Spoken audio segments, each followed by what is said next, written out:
Hey guys, Pedro here to tell you about the latest from Melechesh, Sentinels of Shamash, out April 10th on RPM. This EP has 3 tracks, 21 minutes in length, and this is the band's third EP. They are an international Black Death folk metal band. Now, the EP is driven by a theme, is driven by a concept, but you're going to see more than just lyrics connecting these 3 tracks. Sonically, this EP is very interesting.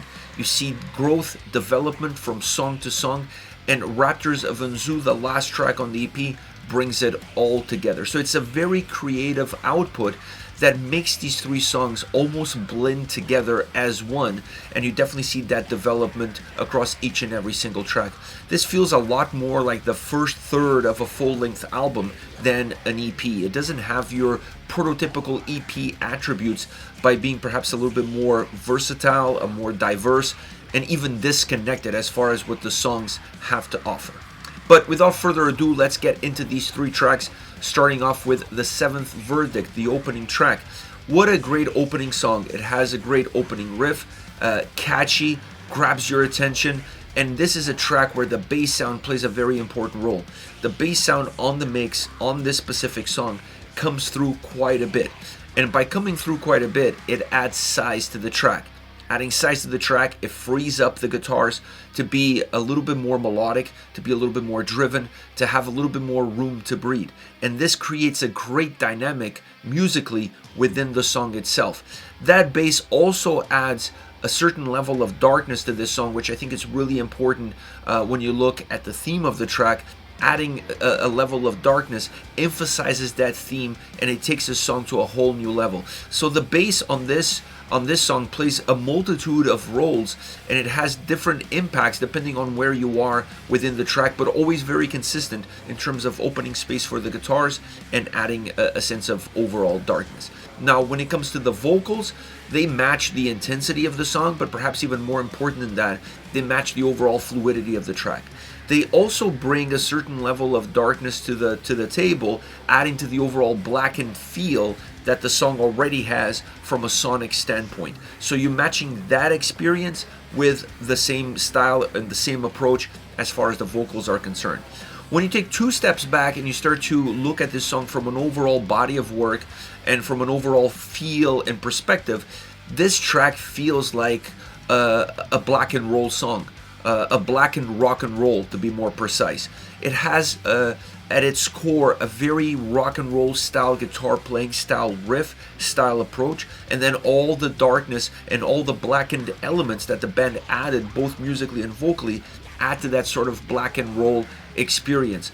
I love this sound. I love bands that do this sound more on a consistent basis, but the way they integrated all of these pieces, and let's not forget the importance of the bass sound on the overall design of the track, really makes this song stand out to a certain degree across the other 3 songs, because it's the one where you feel more of a rock and roll presence out of any other track on this EP. Then the second song is In Shadows in Light. This track has some similarities to The Seventh Verdict, but it's definitely a more driven track, a less rock and roll bass song. It's also a track that is not as dark. It's a little bit more open, a little bit more melodic. The guitars definitely play a role in that. They have a different style sound, they have a different style texture, they have a different style approach. The drums are slightly heavier on this track as well, and they really help push the volume and push the sound forward. This is also a track where the bass is a little bit more subtle. It doesn't have the same sort of impact in the vibe of the song. It's a less darker track. You don't need the bass to have as much of an impact as in The Seventh Verdict, so that changes things ever so slightly. There are differences between the first 2 songs. It seems like everything that on the first track was turned to 11 got dialed back down on this second song, allowing this track to be a more traditional death metal track at times, but definitely allowing the song to also have a folk influence, which we hadn't seen in The Seventh Verdict. On this song, you're going to see a little bit more of a folk atmosphere coming through. You're going to see that in the melodies within the sound, but you're also going to see that in some of the choirs that this track has. So this song changes perspectives or adds new elements. It tones down some of the more drastic elements of the opening track, and then it infuses some new elements that weren't there before, allowing the track to feel different, but at the same time incredibly connected and in line with what the 7 Verdict started off with. Last but definitely not least, Raptors of Anzu. This is a catch-all kind of song. So everything that was turned to 11 in the 7 Verdict, and everything that was introduced and perhaps even scaled down in Shadows and Light, comes together under one single roof, under one single track. A perfect blend of those two worlds. It's a blackened, fast-driven, bigger sounding song, definitely heavier song. The drums on this track not only have size, but they show the size. Something that was not always true in the 2 previous tracks, where you could feel the size, but they didn't show the size. On this track, they are a little bit more predominant in the forefront as far as the mix is concerned. And what that allows for is that the bass, while still protruding at times through the track in order to infuse that darkness, it's not as noticeable as it was in the 7 Verdict. It feels like it was scaled down just ever so slightly. It's a mixture of the two elements, scaling that one down and ramping up as far as the drum sound is concerned. I like the overall more melodic, groovier riffs that this track at times puts forward. The vocals help as far as the darkness of the song is concerned, and they help from a very consistent standpoint from beginning to end.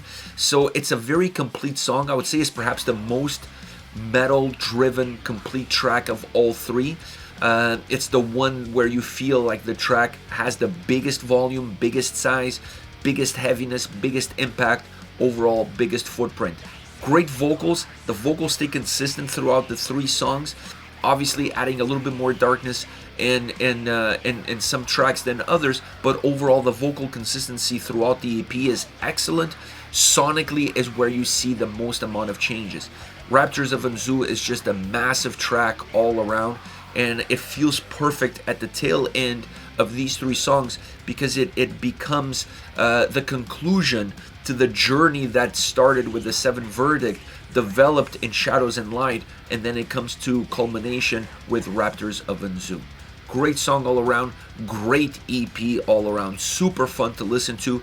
It just leaves you wanting more. Like I said earlier, this EP really feels like the first third of a full-length record. So you almost want more, and anytime you can leave the listener wanting more, you know you have something good in your hands.